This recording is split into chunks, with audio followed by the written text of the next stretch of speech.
நடந்து முடிந்த மழைக்கால கூட்டத்தொடரில் மத்திய சிறுபான்மையினர் விவகாரங்களுக்கான அமைச்சர் கிரண் ரிஜிஜு வக்ஃப் திருத்த மசோதா 2024 அறிமுகப்படுத்தியுள்ளார். தற்போது அமலில் இருக்கும் வக்ஃப் சட்டத்தில் 44 திருத்தங்களை இந்த மசோதா பரிந்துரைக்கிறது. ஆனால் சிறுபான்மையினரின் விவகாரங்களில் தலையீடு செய்யும் வகையிலும் சிறுபான்மையினருக்கு சொந்தமான நிலங்களை அரசு கையகப்படுத்த வழி செய்யும் வகையிலும் இந்த மசோதா அமைந்திருப்பதாக எதிர்க்கட்சியினர் குற்றம் சாட்டுகின்றனர். ஆனால் எதிர்க்கட்சி கூட்டணி இஸ்லாமியர்களை தவறாக வழிநடத்துவதாக மத்திய அமைச்சர் கிரண் ரிஜிஜு விமர்சித்துள்ளார். எதிர்க்கட்சிகளின் கோரிக்கையை தொடர்ந்து இந்த மசோதா பரிசோதனைக்காக நாடாளுமன்ற கூட்டுக்குழுவுக்கு அனுப்பி வைக்கப்பட்டுள்ளது. புதிதாக அறிமுகம் செய்யப்பட்ட வக்ஃப் சட்டத்திருத்த மசோதாவுக்கு எதிர்ப்புகள் வலுப்பது ஏன், அந்த மசோதா கூறுவது என்ன, மசோதாவின் சாதக பாதகங்கள் பற்றி நிபுணர்கள் கூறுவது என்ன என்பதையெல்லாம் இந்த காணொலியில் பார்க்கலாம். வக்ஃப் என்பது இஸ்லாத்தை நம்பும் எந்த ஒரு நபரும் மத நோக்கங்களுக்காக அல்லது தொண்டு நோக்கங்களுக்காக நன்கொடை அளிக்கும் அசையும் அல்லது அசையா சொத்தை குறிக்கும்.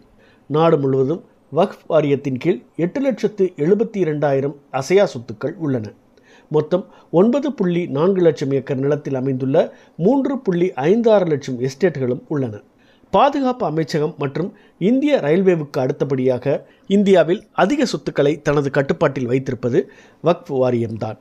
தற்போது முன்மொழியப்பட்டிருக்கும் திருத்தத்தின்படி வக்ஃப் நிலத்தை அளவீடு செய்யும் கூடுதல் ஆணையரின் அதிகாரம் திரும்பப் பெறப்பட்டு அதற்கு பதிலாக இந்த பொறுப்பு கலெக்டர் அல்லது துணை ஆணையரிடம் வழங்கப்பட்டுள்ளது. தற்போதைய சட்டத்தில் யாரும் எந்த ஒரு அசையும் அல்லது அசையா சொத்தையும் நன்கொடையாக அளிக்கலாம் என்று உள்ளது. திருத்தப்பட்ட மசோதாவில் இஸ்லாத்தை குறைந்தது 5 ஆண்டுகளாக பின்பற்றும் நபர்கள்தான் நன்கொடை வழங்க முடியும் என பரிந்துரைக்கப்பட்டுள்ளது. மேலும் அத்தகைய சொத்தின் மீது அவருக்கு உரிமை இருக்க வேண்டும் என்றும் கூறப்பட்டுள்ளது. எந்த ஒரு நபரும் சொத்தின் சட்டபூர்வ உரிமையாளராக இல்லாவிட்டாலோ அல்லது சொத்தை அர்ப்பணிக்கவோ மாற்ற தகுதி உடையவராகவோ இல்லாவிட்டாலோ வக்ஃப் வழங்க முடியாது என்றும் சட்ட திருத்தத்தில் முன்மொழியப்பட்டுள்ளது.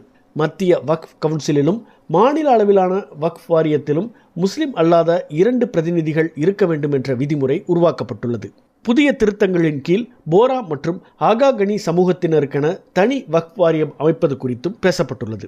வக்ஃப் சொத்துக்கான பதிவு மத்திய போர்ட்டல் மற்றும் தரவுத்தளம் மூலம் செய்யப்பட வேண்டும்.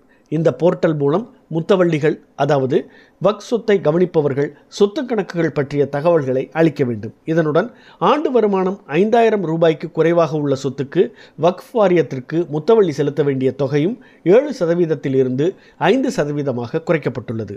ஒரு சொத்து வக்ஃபுக்கு கீழ் வருமா இல்லையா என்பதை முடிவு செய்யும் வக்ஃப் வாரியத்தின் அதிகாரத்தை திரும்பப் பெறவும் பரிந்துரைக்கப்பட்டுள்ளது. புதிய முன்மொழிவின்படி தற்போதுள்ள 3 உறுப்பினர்களை கொண்ட வக்ஃப் தீர்ப்பாயமும் 2 உறுப்பினர்களாக மட்டுப்படுத்தப்பட்டுள்ளது. ஆனால் இந்த தீர்ப்பாயத்தின் தீர்ப்புகள் இறுதியானதாக கருதப்படாது.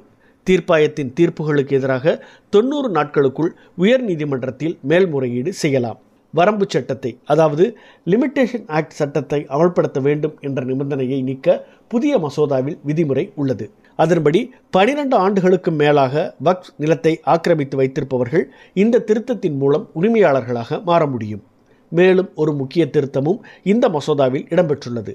அதன்படி இந்த சட்டம் நடைமுறைக்கு வருவதற்கு முன்னரோ அல்லது பின்னரோ வக்ஃப் சொத்தாக அடையாளம் காணப்பட்ட அல்லது அறிவிக்கப்பட்ட அரசு சொத்து வக்ஃப் சொத்தாக கருதப்பட மாட்டாது. அத்தகைய சொத்துக்களில் அரசு சொத்துக்கள் ஏதேனும் உள்ளனவா என கேள்வி எழுந்தால் சொத்து அமைந்துள்ள பகுதியின் அதிகார வரம்பை உடைய கலெக்டருக்கு இந்த விவகாரம் பரிந்துரைக்கப்படும். அவர் விசாரணையை மேற்கொண்டு அந்த சொத்து அரசாங்க சொத்தா இல்லையா என்பதை முடிவு செய்து மாநில அரசுக்கு அறிக்கை சமர்ப்பிக்க வேண்டும்.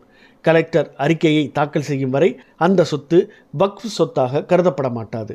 வக்ஃப் சட்டத்தில் முன்மொழியப்பட்ட திருத்தங்கள் குறித்து BBC தமிழிடம் பேசிய தமிழ்நாடு வக்ஃப் வாரிய தலைவர் அப்துல் ரஹ்மான், வக்ஃப் சட்டம் 1995 முழுமையான சட்டமாக இருக்கிறது. இதற்கு சட்ட திருத்தம் தேவையில்லை. வக்ஃப் சொத்துக்களை பாதுகாக்கும் அதிகாரமுள்ள வக்ஃப் வாரியத்தை பலவீனமாக்கக்கூடியதாக புதிய சட்ட திருத்தங்கள் அமைந்துள்ளன என்று தெரிவித்தார். பொதுமக்களின் பயன்பாட்டிற்காக முஸ்லிம் செல்வந்தர்கள் கொடுத்த சொத்துக்களை பள்ளிவாசல்கள், தர்காக்கள் மூலம் பாதுகாக்க வேண்டும். அதற்காக கொண்டுவரப்பட்டுள்ள சட்ட திருத்தம் ஆரோக்கியமானதாக இல்லை என்ற குற்றச்சாட்டையும் அவர் முன்வைத்தார்.